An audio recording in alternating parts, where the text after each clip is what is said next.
Captain Vex of the Galactic Federation's survey fleet had studied humanity for years, but nothing in his research prepared him for what happened on Outpost 7. Target approaching from Vector 3, Officer Trill announced, her four eyes blinking in synchronization as she monitored the perimeter sensors. The outpost, hidden among the rocky formations of Earth's moon, was supposed to be undetectable. Yet somehow, a lone human in a patched-up environment suit was walking directly toward their main airlock. Impossible, Vex whispered, mandibles clicking with agitation. Activate defensive protocols. The human, a tall, broad-shouldered male with a weathered face visible through his helmet, continued his steady approach. His suit was outdated, patched in multiple places, with an oxygen tank that appeared to be running on reserves. Warning shot, Vex commanded. A pulse of energy struck the ground near the human's feet, kicking up lunar dust that momentarily obscured him. When the dust settled, the human was still walking, his pace unchanged. He's ignoring our warning, Security Chief Drax said, his tentacles curling nervously around his weapon. Permission to neutralize? Vex hesitated. The Federation's rules of engagement were clear.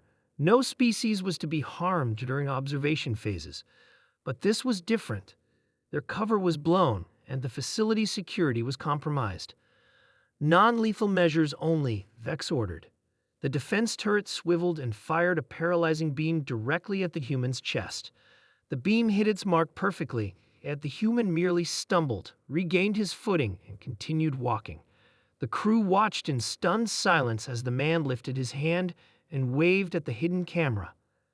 That's not possible, Trill murmured. That beam would incapacitate a Krovar warrior. Fire again. Maximum setting, Vex commanded, his confidence wavering.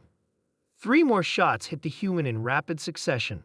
The first struck his shoulder, the second his leg, and the third directly over his heart.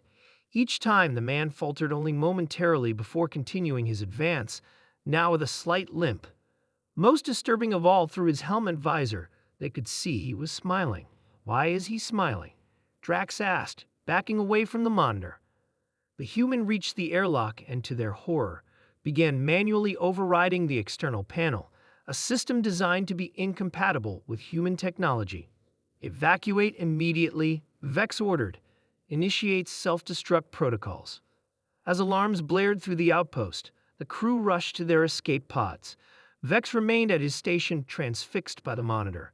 The human had breached the first door and was now standing in the decontamination chamber, calmly removing his helmet. The man had graying hair, deep lines around his eyes, and an expression that wasn't threatening, it was knowing. He looked directly at the camera and mouthed something that the translator couldn't process. Vex's curiosity overrode his fear. He canceled the evacuation order and approached the chamber, weapon raised. Identify yourself, he demanded to the intercom. The human's voice came through clearly, speaking the galactic standard, as if he'd been doing it his entire life. My name is Jack. I've come to talk. How are you still conscious after our defenses? Vex asked. The human, Jack, smiled again.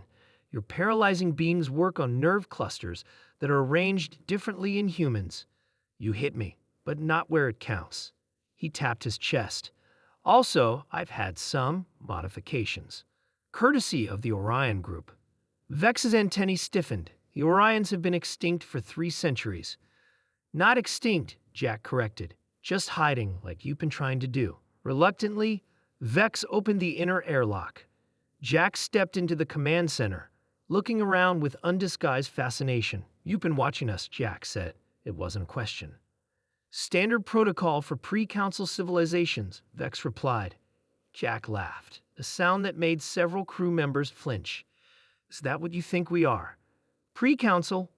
He approached the main console and, to Vex's surprise, activated the star map with ease. You're still using Orion navigation charts, outdated by about 100 years.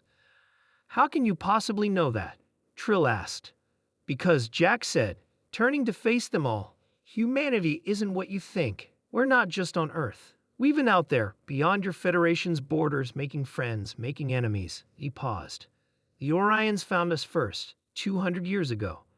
They helped us develop in secret while your Federation was busy cataloging our wildlife. Vex's world tilted on its axis. His entire career, built on studying what the Federation believed was an isolated, developing species, crumbled before him.